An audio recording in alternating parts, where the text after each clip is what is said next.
Yang pertama, saya masuk ke Banyanyer ini yang selalu ditekankan baik oleh pengasuh maupun santri-santri senior. Kalau dulu ada istilah kaloraan, desa kaloraan. Yang selalu ditekankan itu adalah istiqomah. Ya.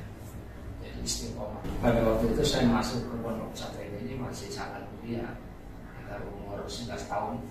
Sehingga kadang-kadang santri itu kalau pulang ke rumah justru lebih pandai memasak daripada orang tuanya.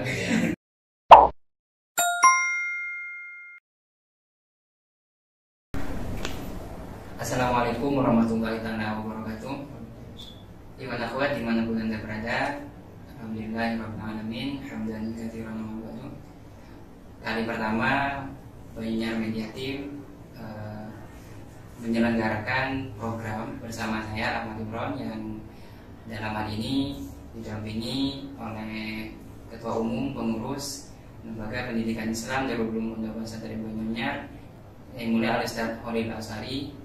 Beliau akan menjadi narasumber kita yang pertama dalam program perdana ini, ya, yang merupakan bentuk dari nilai yang harus kita tanamkan dalam menyiarkan Islam melalui media digital.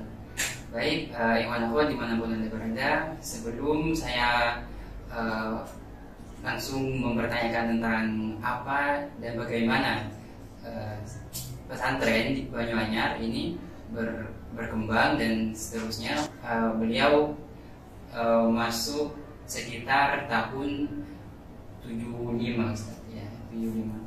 Baik, mungkin sebelum mengawali ke materi, Ustaz, saya ingin bertanya tentang pribadi terlebih dahulu. Mungkin Ustaz, kapan pertama masuk pondok pesantren Banyanyer, tahun berapa?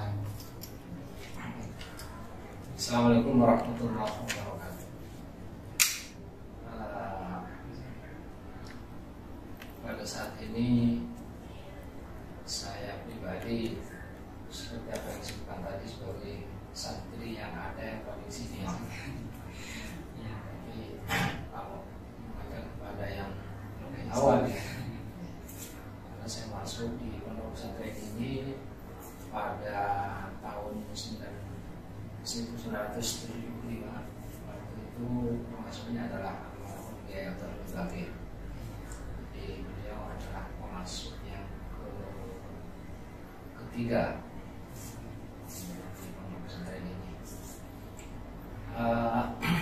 Pada waktu itu saya masuk ke pondok pesantren ini masih sangat muda, sekitar umur 11 tahun.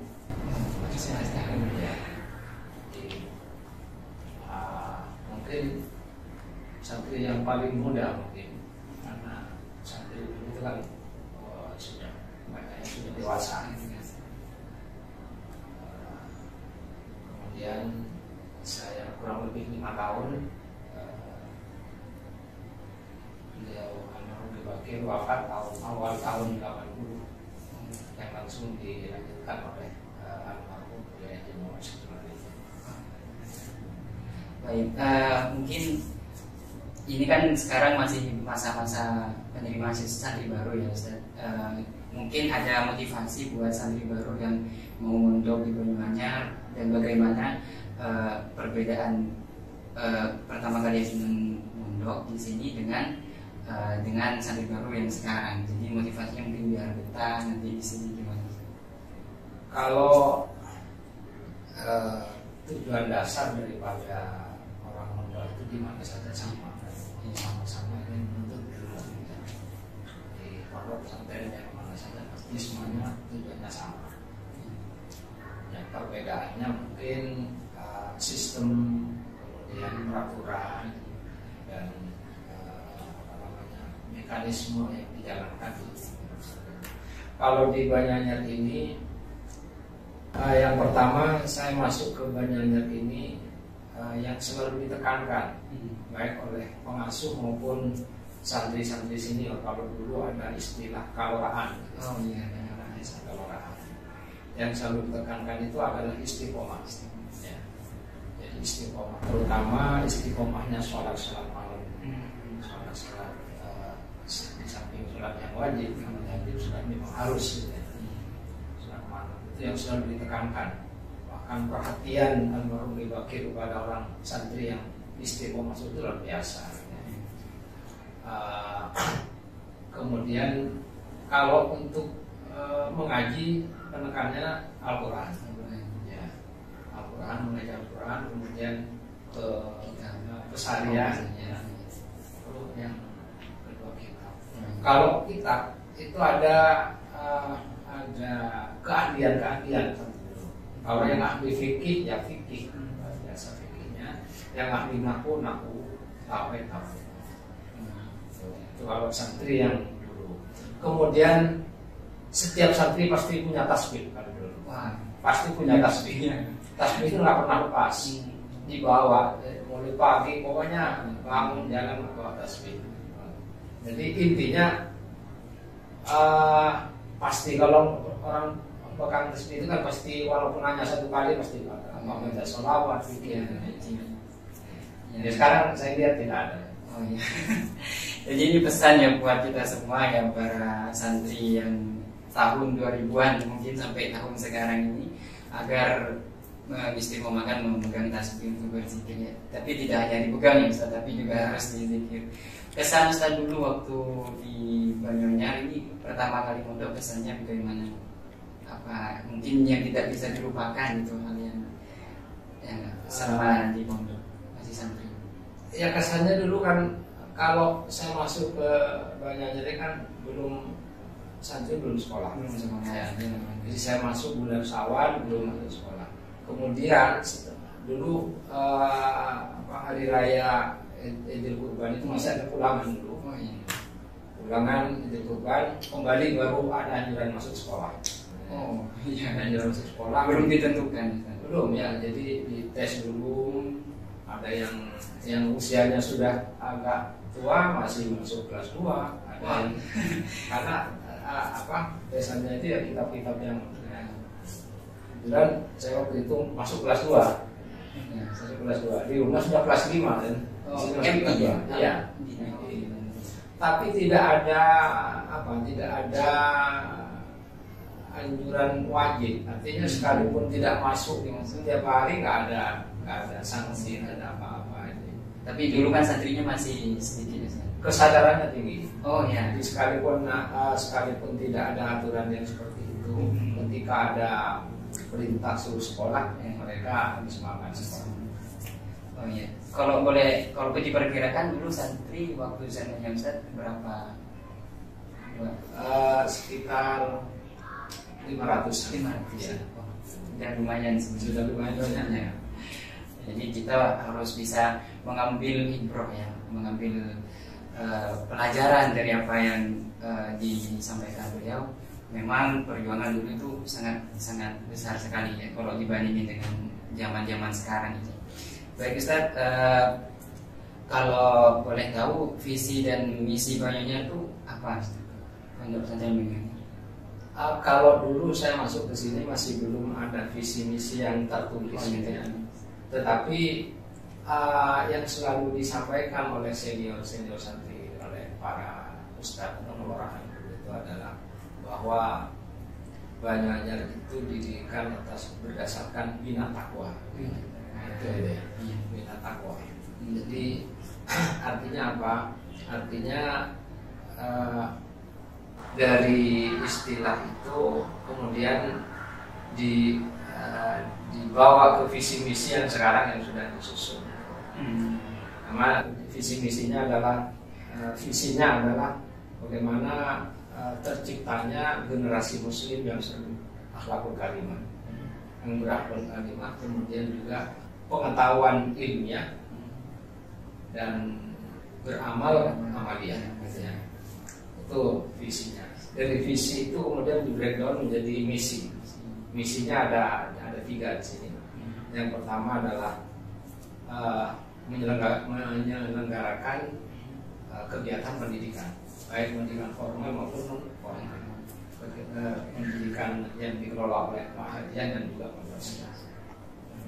Kemudian yang kedua adalah menyelenggarakan kegiatan keagamaan. Ya, dari dari dua dua lembaga yang formal dan informal kan sama-sama menyelenggarakan kegiatan-kegiatan keagamaan. Kemudian ya tujuannya untuk terciptanya santri yang yang bisa membawa kebahagiaan dunia dan akhirat. Kemudian yang ketiga adalah mengembangkan sikap dan sifat budi pekerti akhlakul karimah. Itu misinya. Ya, bagian dari juga Nabi Muhammad diutus ke bumi kan memang memperbaiki akhlak ya. Mungkin adanya banyaknya juga bagian dari kelanjutan perjuangan Nabi Muhammad. Iya, betul ya. Jadi dari Al-Quran dan hadis itu. Iya. Ditarik ke visi-visi untuk pesantren. Kalau melihat dari bagaimana pembelajaran yang ada di Banjar ini, banyak yang ngira pesantren itu pembelajarannya kuno, misalnya salaf, terlalu jadul mungkin. Itu pandangan Ustaz bagaimana? Bisa mungkin ada tidak kuno mungkin hanya karena sistemnya dia siap salaf gitu. Memang kalau masa-masa dulu ada banyak orang menyampaikan bahwa pesantren itu adalah ketinggalan. Oh ya, ada banyak orang seperti itu, santrinya molor. Itu memang didesain seperti itu. Jadi karena gerakan-gerakan orang yang tidak senang terhadap Islam itu selalu mencari cara bagaimana untuk Islam itu tidak diterima dengan baik oleh masyarakat. Termasuk karena yang sangat menonjol pergerakan ajaran Islamnya itu kan pesantren. Mulai zaman kemerdekaan Indonesia, merebut kemerdekaan kan orang-orang pesantren, ulama dan para santri. Sehingga karena santrinya ya sarungan, kan pakai bakya, lalu itu yang disuarakan bahwa santri itu adalah kolot ketinggalan zaman. Orang yang menyuarakan seperti itu orang yang tidak tahu pesantren. Iya benar. Orang tidak tahu ngomong terhadap sesuatu yang tidak tahu itu kan seenaknya. Padahal sebenarnya tidak seperti itu, bahwa di pesantren itu yang memang kalau mungkin dari sisi penampilan fisik, pakaian mungkin ya akan pakai sarung dan sebagainya, orang mengatakan tinggalan zaman. Jadi yang sebenarnya terbukti banyak kaum santri itu yang berkiprah baik di pemerintahan, di politik, apalagi kalau di masalah keagamaan. Ibaratnya fondasi yang misalnya dulu waktu kemerdekaannya fondasinya ya ulama, pesantren dan semacamnya.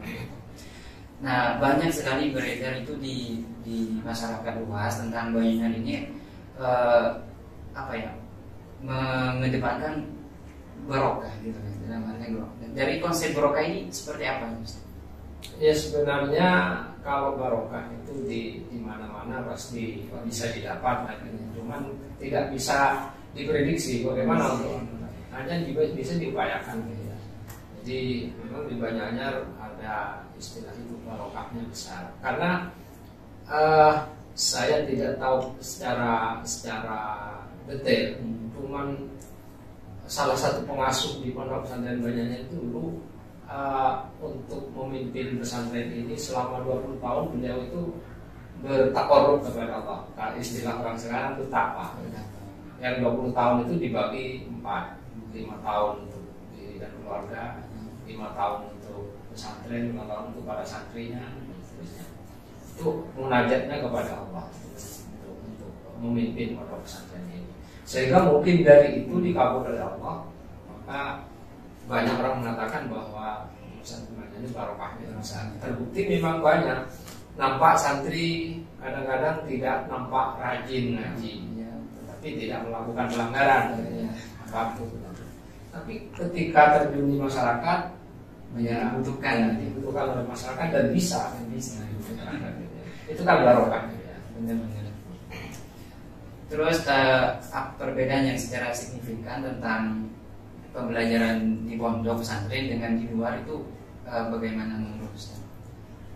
Kalau di pondok pesantren ini kan bisa berbagai macam disiplin keilmuan bisa didapat. Ya kalau masalah keagamaan sudah pasti, tapi ilmu-ilmu yang lain yang dikenal dengan ilmu-ilmu umum di pesantren pun juga matematika, fisika, bahasa asing semuanya sudah diajarkan.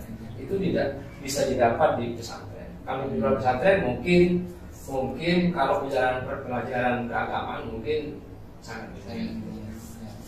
Bahkan mungkin kalau di luar pesantren itu harus ikut kursus ya, kalau les semacam les dan semacamnya. Dan bagi yang punya semangat mungkin ya mungkin. Jadi kembali ke semangat kita masing-masing gitu, teman-teman semuanya. Baik, Ustaz, bagaimana sistem pembelajaran pesantren terhadap perkembangan zaman sekarang ini menurut Ustaz? Ada dua pola macam pendidikan non formal dan formal. Yang non formalnya titik tekannya kepada pengetahuan agama dan kitab-kitab kuning. Non formalnya di situ adalah banyak sekali materi pelajaran, kurikulumnya yang juga menyesuaikan dengan kurikulum yang dari pemerintah. Nah, ini kan dalam rangka juga bagaimana pesantren juga tahu terhadap perkembangan dan termasuk juga bagaimana teknologi di pesantren yang dikelola pesantren yang sudah kita tahu bersama bahwa juga sama-sama dengan dunia luar pesantren tahu mulai teknologi dan lain sebagainya, memanfaatkannya juga untuk menyiarkan Islam gitu ya, agama ajaran Islam gitu.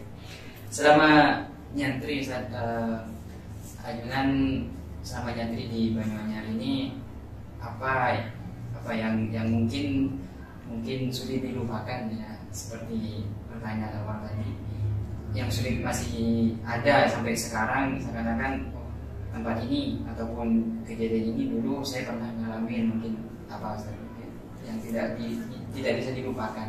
Di antaranya yang saya selalu ingat itu adalah penanaman kemandirian ya. Di mana memasak sendiri. Pokoknya segalanya untuk kepentingan hidup di pesantren itu diambil sendiri ya. Dimasak sendiri, kemudian ya kalau cuci pasti ya sendiri dan sebagainya. Tidak sehingga kadang-kadang santri itu kalau pulang ke rumah justru lebih pandai memasak daripada orang lain ya. Jadi kalau sudah pulang sekolah itu ya naruh buku kitab langsung ke dapur memasak dari kayu bakar itu. Itu yang saya tidak bisa lupakan. Bahkan kadang-kadang ada keinginan kembali seperti dulu lagi ketika masuk ke halaman pesantren ini, ingin sekali seperti dulu. Jadi para akhwat itu nggak usah repot-repot kalau dapat ikhwan yang suami yang dulunya santri ya, karena sudah bisa masak insya Allah pasti. Masaknya juga pandai. Iya.